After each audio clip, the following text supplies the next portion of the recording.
আমি বিদেশ থাকি, আমার টাকা পয়সা আছে, আমি আপনাকে হেল্প করব।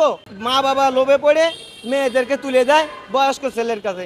একটা ভাগ্নিকে বিয়ে দিতে গিয়ে কোটি কোটি টাকার মালিক হওয়া সত্ত্বেও তিনি সেই পাত্রর বিয়েটা ভেঙে দেন, ভাগ্নির বিয়েটা ভেঙে দেন। কেন ভেঙে দিয়েছেন আমরা একটু তার কাছ থেকে একটু জানার চেষ্টা করি। ভাই আমি ভেঙে দিছি এই কারণে, ওই ছেলেটার বয়স হচ্ছিল 35 থেকে 36 বছর, আমার ভাগ্নির বয়স হচ্ছে 17 বছর। এখন ওদের 35-36 বছরের ছেলে 17 বছরের মেয়েরে বিয়ে করবে, কোনো কিছুর অভাব নেই, কিন্তু ওর যে জৈব ঘাটতি থাকবে, ওর মেয়ের বয়সী, ও যদি উপযুক্ত বয়সে বিয়ে করতো তাহলে আমার ভাগ্নি হয়তো ওর মেয়ের বয়সী।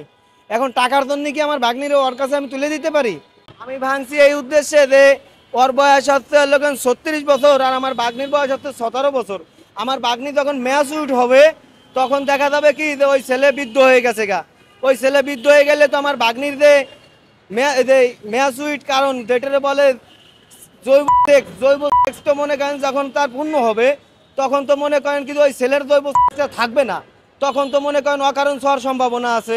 ও আমার ভাগ্নি হয়তো আমাদের ইজ্জত সম্মান নষ্ট করবে, আরেকজনের সাথে চলে যাবে, কি পরক্রিয়া সম্পর্ক করবে। আমি এটা চিন্তা করে ওই ছেলেরা বিদায় দিয়ে দিছি। ভাই রহ বিয়ে হচ্ছে কিসের জন্য জানেন? সাধারণ গরিব মানুষ মনে করেন আমি ভ্যান চালাই, আমার মেয়েটা একটু ভালো চেহারা, একটা ছেলে এসে ধরলো যে আমি বিদেশ থাকি, আমার টাকা পয়সা আছে, আমি আপনাকে হেল্প করব। এই ক্ষেত্রে মা বাবা লোভে পড়ে মেয়েদেরকে তুলে দেয় বয়স্ক ছেলের কাছে। তারপরে মনে করেন কি যে এই ধরনের অকারণ ঘটে, রহ ঘটতেছে, আপনারা দেখতেছেন, মিডিয়ায় দেখেন না? মনে করেন কি যে আমার বউ আরেকজনের লগে চলে গেছে, কি আমার বউ পাশের বাড়ির ছেলের লগে সম্পর্ক করতেছে, এটা জানাজানি হলো, জানাজানি হয়ে খুনোখুনি মারামারি এরকম একটা কিছু ঘটতেছেন না দেশে।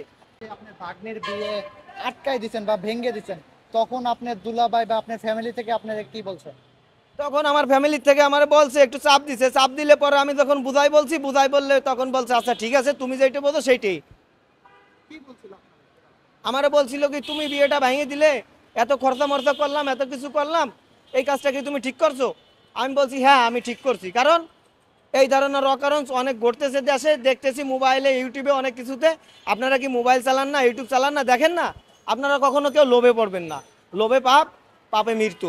কি জানেন আসলে এই যে বাল্য বিবাহ কিভাবে ঠেকাতে পারবে বা কিভাবে এই যে বয়স প্রথম শুরুটা যেটা আপনি করেছেন যে 17 বছরের মেয়ের সাথে 35 বছরের মেয়েটার বিয়ে আপনি ভেঙে দিলেন, তো এমন এই বিয়েটা ভাঙতে গেলে আসলে কি বিষয়গুলো মানুষ সচেতনতামূলক কাজগুলো করতে হবে? এই বিয়েটা ঠেকাইতে গেলে মনে করেন আপনার এনআইডি কার্ড আছে, আপনার এনআইডি কার্ডের বয়সটা মনে করেন কি যে এটা চেক দিতে হবে। যদি আপনার বয়স থাকে 34 আর মেয়ের বয়স আছে ওই যে 27 কি 28, এটি হবে না। আপনার যদি 34 থাকে সেখানে আপনার খেয়াল করতে হবে 32, 31, 33